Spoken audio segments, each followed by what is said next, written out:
আলহামদুলিল্লাহ। আসসালামু আলাইকুম। আমি আজকে দেখাবো আমার ধান চাষ প্রকল্পের খানিকটা খণ্ডচিত্র। আপনারা দেখতে পাচ্ছেন অনেকটা জমিনে ধানের আবাদ করা হয়েছে।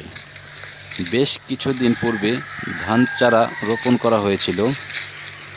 এখন তা থেকে ধানের শীষ বের হয়েছে। আমি এখানে মোট ১১২ শতাংশ জমিতে ধান চারা রোপণ করে থাকি। পরবর্তীতে এটা ধান গাছ থেকে শীষ বের হয়। এই পুরো তত্ত্বাবধানে আমার বাবা ছিলেন। আমার বাবার বয়স এখন ৬০ বছরের উপরে। জমিতে যখন যেটা প্রয়োজন হয় আমার বাবা এ বিষয়ে সিদ্ধান্ত নিয়ে থাকেন, কারণ বাবার পূর্বের অভিজ্ঞতা রয়েছে।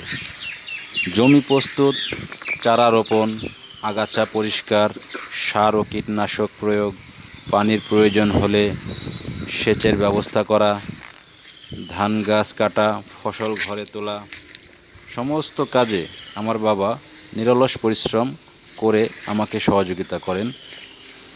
বিশেষ করে তার যে ফসলি জমি আবাদের যে অভিজ্ঞতা রয়েছে, এটা অবশ্যই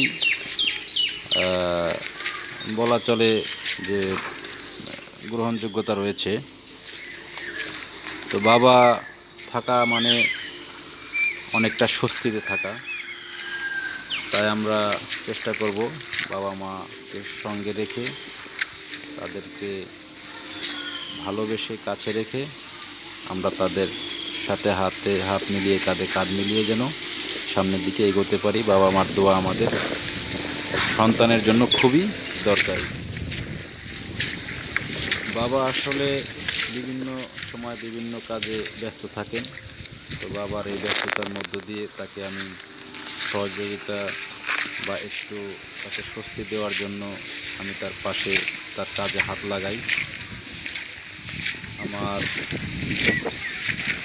আরও একটি প্রকল্প রয়েছে, যে প্রকল্প মাছ চাষ প্রকল্প।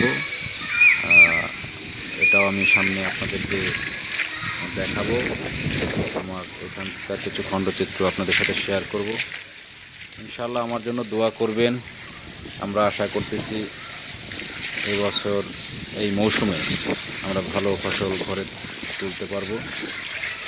তো সবাই দোয়া করবেন ইনশাআল্লাহ, যেন আল্লাহর রহমতে আমরা ভালো ফসল ঘরে তুলতে পারি। আবারও সবাইকে সালাম জানিয়ে বিদায় নিচ্ছি। আসসালামু আলাইকুম রহমতুল্লাহি ওয়া বারাকাতুহু।